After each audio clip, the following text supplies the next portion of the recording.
Marvin has arranged to meet up again with Dockery, who used to work the land there.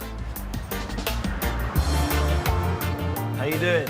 You're the man to show me where Comfort Hall is. Yeah, man. Yeah, man, yes. Bumpy roads. Yeah. Left turn. Turning left here. Yeah, left turn here. Uncle, these are the gates of Comfort Hall. Yeah, this is the gate here.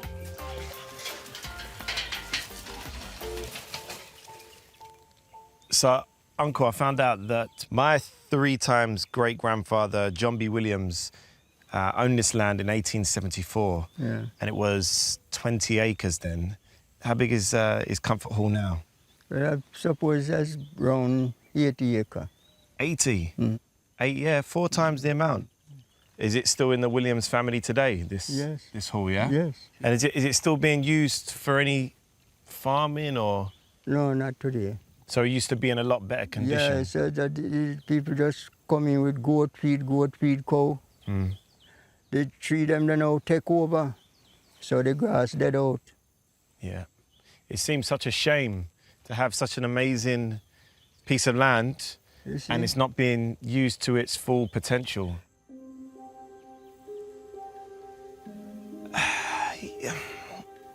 It's a little bit bittersweet to be here. I still don't know how John come to acquire this site.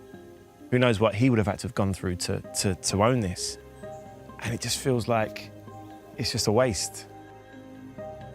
It would be good to find out how John B. Williams came to own Comfort Hall.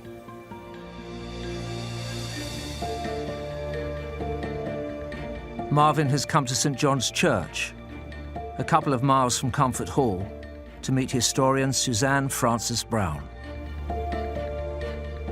Suzanne. Right, Marvin. Nice to meet you.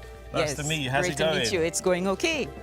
So Suzanne, my 3 times great-grandfather, John Brown Williams, owned some land not far from here at Comfort Hall. I'm trying to find out anything I can about him. So we were able to pull a baptismal record that I think will help.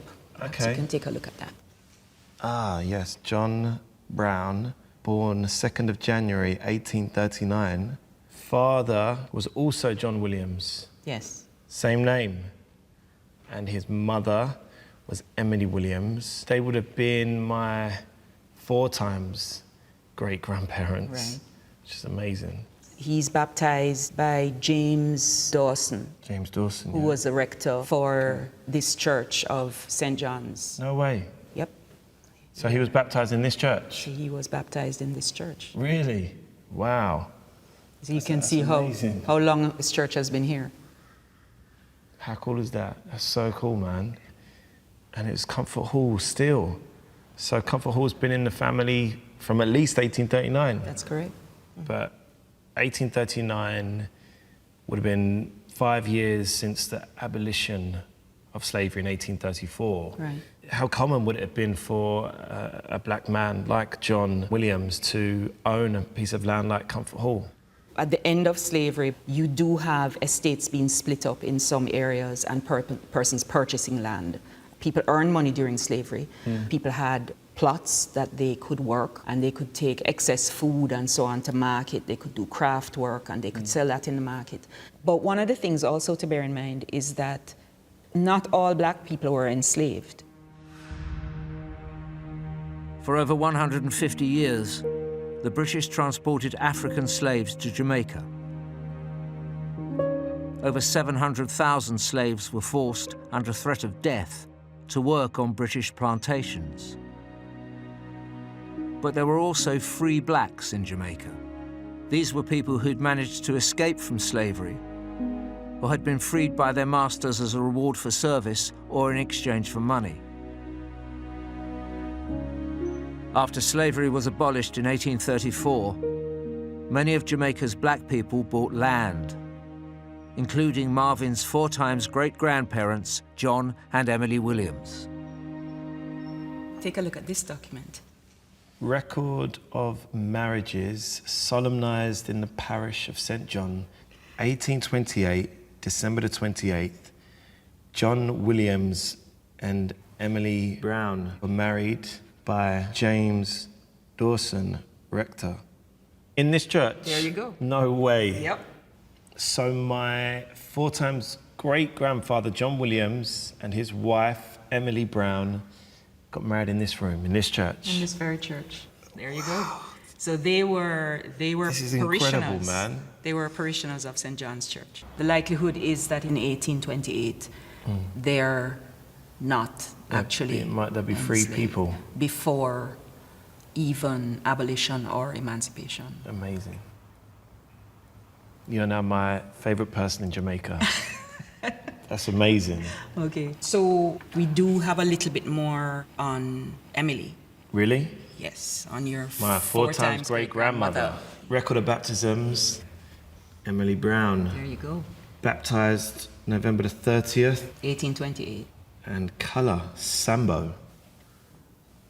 That feels like not a nice word to describe. Yeah. So there were a whole range of descriptions that were given to issues of color. You had someone who was black and you had someone who was white. If they had a child, that child was termed a mulatto. I would have been a mulatto. Half and half. Yes. Right? Yeah. And a mulatto is actually it's a word that comes from the Spanish word for mule. Right? So a Mule. horse and a donkey, you get a mule. It's not lovely. That's Right. basically where it comes from.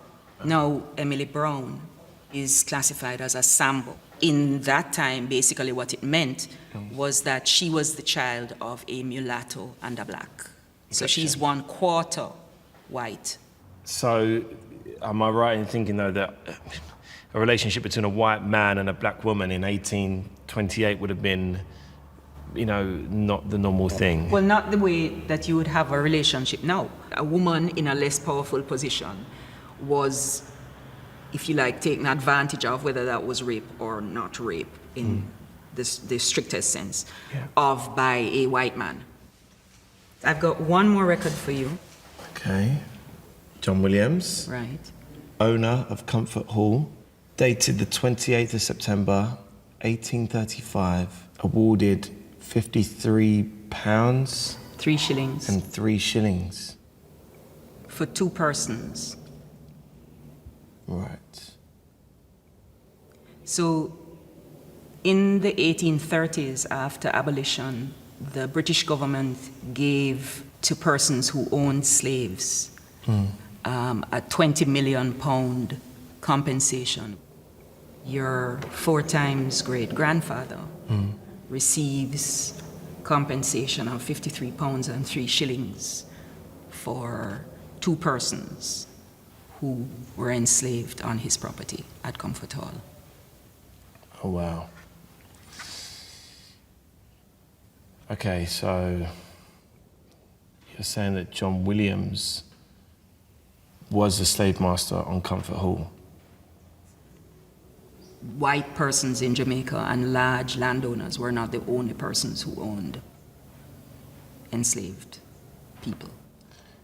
Okay, so we know, of course, that John was a black man, and now you're informing me that he had 2 slaves.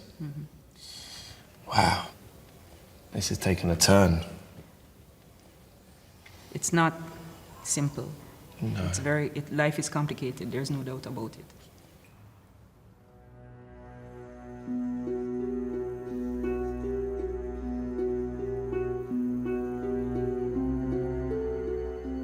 Never did it cross my mind that my 4 times great-grandfather would have been a slave owner.